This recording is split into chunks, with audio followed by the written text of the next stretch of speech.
Sementara itu, Ketua Umum Partai Nasdem Surya Paloh menyatakan hubungan baik dengan partai-partai lain tetap harus dijaga usai pengumuman rekapitulasi hasil pemilu 2024 oleh Komisi Pemilihan Umum.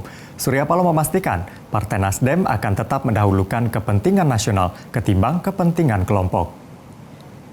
Hubungan kekerabatan dalam komunikasi politik yang selama ini terjalin baik, itu harus tetap terjaga. Harus tetap terjaga. Nasdem tetap berupaya sepenuhnya agar komunikasi politik ini cair untuk melihat dan memiliki status tekad dan harapan yang sama agar proses perjalanan pembangunan kehidupan kebangsaan kita akan berjalan lebih baik. Ini yang kami tempatkan agar benar-benar komitmen kebangsaan kita bisa terjaga lebih baik.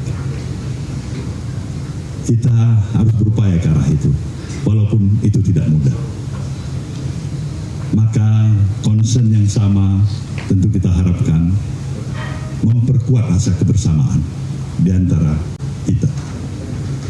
Ini salah satu barangkali terapi yang baik untuk mengurangi hal-hal yang barangkali pembuangan energi yang percuma di antara kita ketika kita bertikai satu dan dua di antara kita.